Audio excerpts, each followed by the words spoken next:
dear colleagues, I feel very honored to speak to you today about what ENAC is currently doing. So it was very great to hear how ENAC has developed, and Martin showed it very nicely. But I also think that we have to look how ENAC is doing today and how it can develop in the future. To do so, I would like to take a few minutes to look into the past. Here you see a large monument of the Maya in Mexico. The Maya culture actually was one of the most developed cultures in Central and North America, and they had sophisticated water reservoirs which could lead or deal with droughts of over 18 months. And they had also very sophisticated irrigation systems, and you can see wonderful constructions. The culture, the civilization was decimated well before the Spanish people arrived. So what made this civilization fall, and what can we learn from them? Diamond identifies 5 factors that contribute to the collapse of the Maya as well as other societies. First, environmental problems, a missing link between population growth and environmental abilities, so for example, degradation of soils. The second one, climate change. The Mayas were confronted with unprecedented dryness periods well beyond 18 months. The third, war between the tribes. The fourth, collapse of essential trading partners.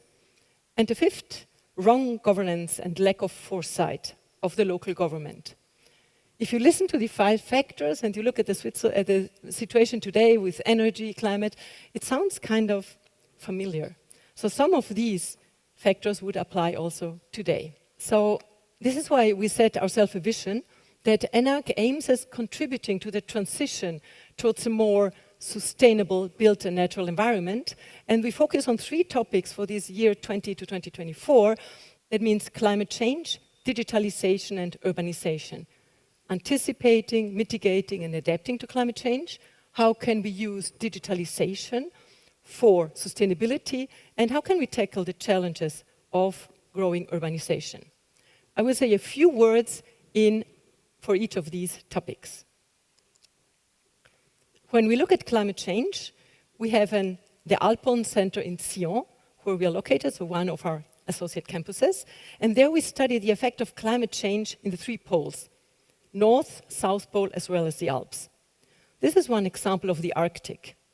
The Arctic is actually warming 2 to 3 times faster than the global average. Our ENAC researchers have found that aerosols, tiny particles suspended in the air, play a key role in the acceleration or mitigating of these climate change effects. Some questions that they're looking into is, will they reflect, these aerosols reflect or absorb light? Will they form a cloud? Will they stay local or travel long distances? This is extremely important to understand it fast enough so that we can develop mitigation measures if possible. The second aspect that Martin also mentioned, we also have to mitigate climate change. That means we have to develop CO2 capture and storage technologies. At ENAC, we are looking into which rocks, which soil types are required to store CO2 over long periods of time. What will make it a safe storage and not have CO2 leak after a few years or a few decades? And finally, I think a key issue that was already mentioned, combining renewable energies is one of the key challenges of our time. We are involved in ENAC into leading 2 SWEET projects and cooperating 1 SWEET project. It's a national research project funded by the Ministry of Energy.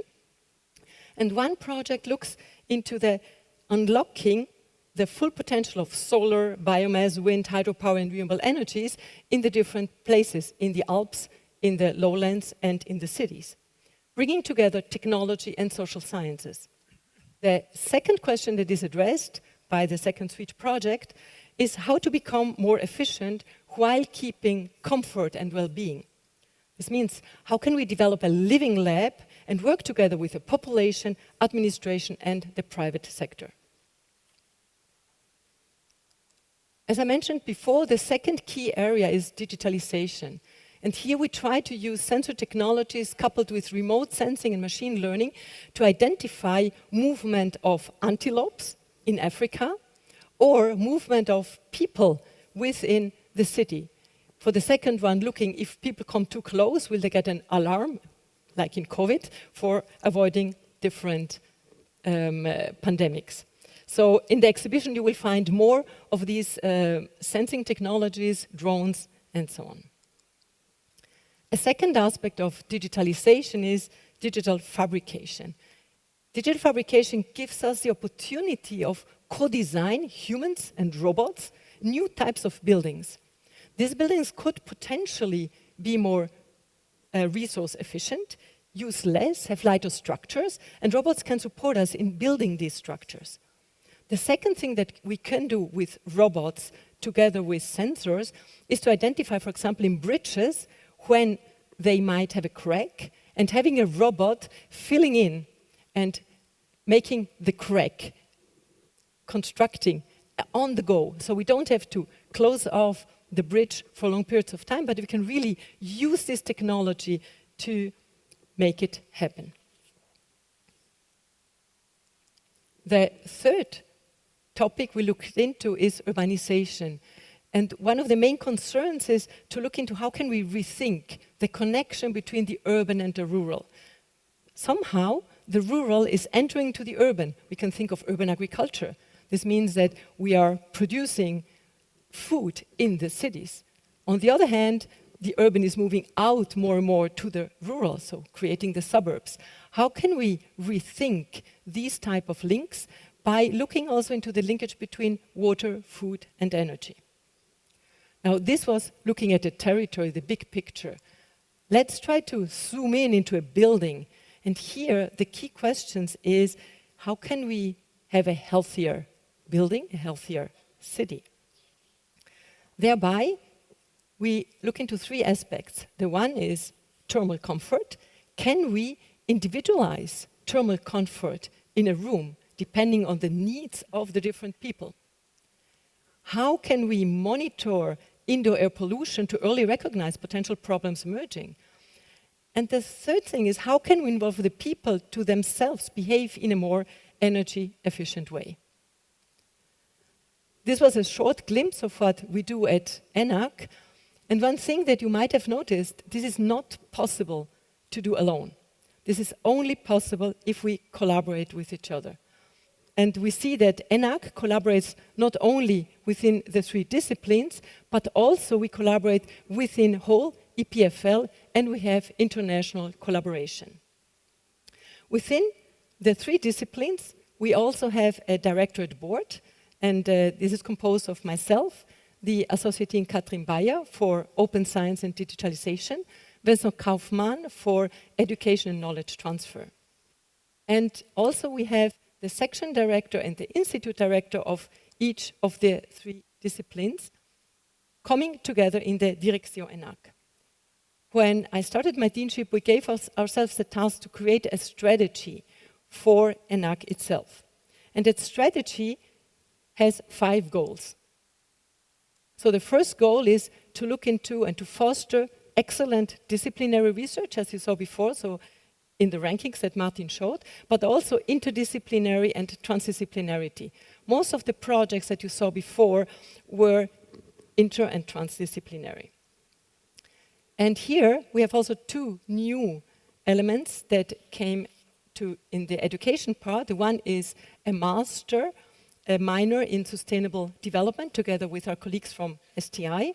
And the other one is a master on urban design together with ETH Zurich, while we continue to foster the design together and the skill elements that have been put forward by the former deans. The second goal we set ourselves was to contribute to diversity and community feeling. We were the first faculty who created a diversity office, and we aim at really providing an environment where people can flourish, regardless of gender, background, and any other personal characteristics. And as you can see from the pictures, we were able to really attract a significant amount of female faculty. The third goal that we set ourselves relates to data-driven approaches and open science. So we really aim to be open with all the data and all the models that we have in the future. And on top of it, we created an ENAC IT for Research group, which supports our researchers in getting into machine learning, into making the best use of the data, and build effective and reproducible data pipelines. It has served already 62% of the ENAC laboratories. The fifth goal has to do with integrated communication, and here we just encourage you to join our Twitter channel, to join our LinkedIn group. Finally, the fourth goal, and which is also one of the key foci that we have for today, is to build strong partnerships and innovation.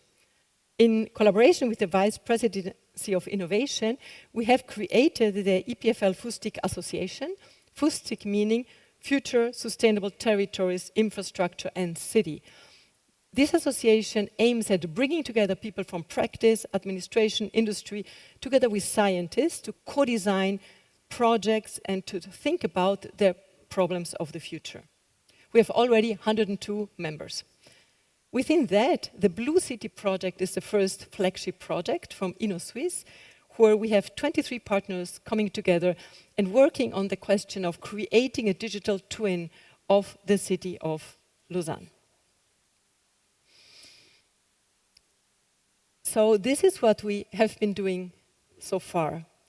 Now, what do we want to do in the future?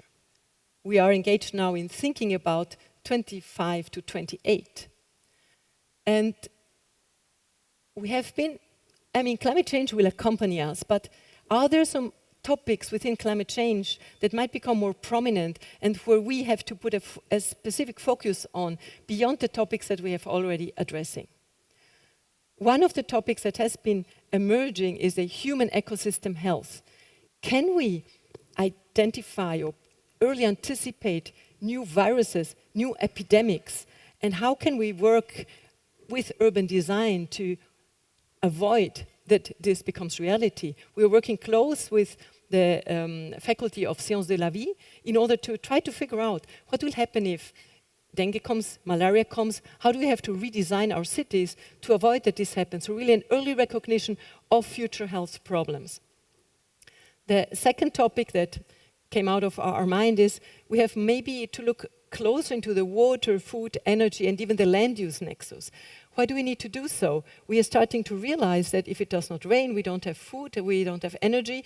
So how are these things interlinked? What are the trade-offs? And which problems can we expect to come in the future, and how are we going to deal with them? So these are two ideas that we have been thinking at the level of the Direction ENAC and with my associate deans. However, this event is also an event to co-design, as Alain mentioned.